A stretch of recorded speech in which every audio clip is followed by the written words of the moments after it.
நாடாளுமன்றத்தில் மசோதா மீதான விவாதம் தொடர்ந்து நடைபெற்றது. ஸ்பெயினில் ஏற்பட்ட வெள்ளப்பெருக்கில் ஏராளமான கார்கள் அடித்துச் செல்லப்பட்டன. குடியிருப்புகளை சூழ்ந்த வெள்ளத்தால் மக்களின் இயல்பு வாழ்க்கை முடங்கியுள்ளது.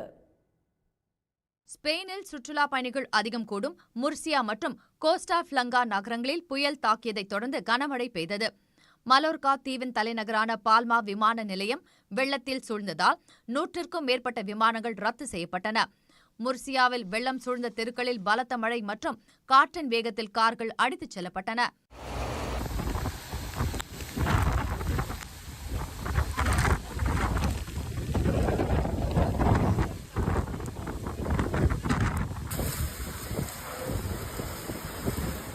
வெள்ளத்தில் அடித்துச் செல்லப்பட்ட காரில் இருந்து ஓட்டுநரை ஹெலிகாப்டர் மூலம் மீட்பு படையினர் மீட்டனர்.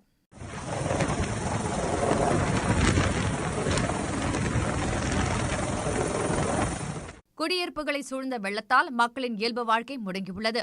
பாதிக்கப்பட்ட மக்களுக்கு உடனடி நிவாரணப் பொருட்கள் வழங்க ஸ்பெயின் அரசு பல்வேறு கட்ட நடவடிக்கைகளை எடுத்துள்ளன.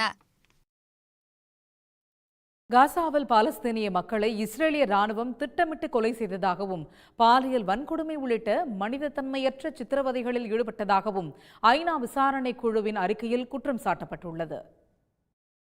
இஸ்ரேல் ஹமாஸ் மோதல் தொடர்பாக இந்திய வம்சாவளியும் ஐநா மனித உரிமைகள் ஆணைய முன்னாள் தலைவருமான நவநீதம் பிள்ளை தலைமையில் உயர்மட்ட குழு விசாரணை மேற்கொண்டது. காசாவில் உள்ள பாலஸ்தீனியர்களை முற்றாக கொன்றழிக்க இஸ்ரேல் முயன்றதாக அந்த குழுவின் அறிக்கையில் குற்றம் சாட்டப்பட்டுள்ளது. இஸ்ரேலிய இராணுவத்தினர் காசா பெண்களை பாலியல் சித்திரவதை செய்ததோடு பாலஸ்தீனிய ஆண்கள் மற்றும் இளைஞர்களை பாலின ரீதியாக துன்புறுத்தியதாகவும் விசாரணை அறிக்கையில் குற்றம் சாட்டப்பட்டுள்ளது.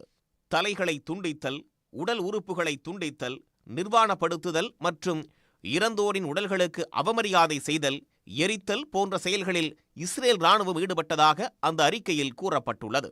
சர்வதேச மனிதாபிமான சட்டங்கள் மற்றும் சர்வதேச மனித உரிமை சட்டங்களை மீறியதோடு இஸ்ரேல் ராணுவம் போர்க்குற்றம் புரிந்துள்ளதாகவும் ஐநா விசாரணை குழு அறிக்கையில் புகார் தெரிவிக்கப்பட்டுள்ளது. ஹமாஸ் இயக்கத்தினரும் போர்க்குற்றம் புரிந்ததாக குற்றம் சாட்டியிருக்கும் ஐநா விசாரணை குழு தனது அறிக்கையை அடுத்த வாரம் ஐநா மனித உரிமை கவுன்சிலில் தாக்கல் செய்ய உள்ளது. 20 ஓவர் உலகக்கோப்பை கிரிக்கெட் தொடரின் முக்கிய ஆட்டத்தில் நெதர்லாந்தை 25 ரன்கள் வித்தியாசத்தில் வங்கதேசம் வீழ்த்தியது. கிங்ஸ்டவுன் நகரில் நடந்த போட்டியில் டாஸ் வென்ற நெதர்லாந்து அணி பந்து வீச்சை தேர்வு செய்தது. அதன்படி முதலில் பேட் செய்த வங்கதேச அணி நிர்ணயிக்கப்பட்ட 20 ஓவர்களில் 5 விக்கெட்கள் இழப்பிற்கு 159 ரன்கள் எடுத்தது. பின்னர் 160 ரன்கள் என்ற இலக்குடன் களமிறங்கிய நெதர்லாந்து அணி தொடக்கம் முதல் சராசரி ஆட்டத்தை வெளிப்படுத்தி வந்த நிலையில் இறுதியில் 8 விக்கெட்கள் இழப்பிற்கு பாரிஸ் ஒலிம்பிக் போட்டியில் ஆண்கள் டென்னிஸ் இரட்டையர் பிரிவில் பங்கேற்கும் இந்திய அணி அறிவிக்கப்பட்டுள்ளது. பாரிஸில் 33வது ஒலிம்பிக் போட்டி அடுத்த மாதம் 26ஆம் தேதி தொடங்கவுள்ளது.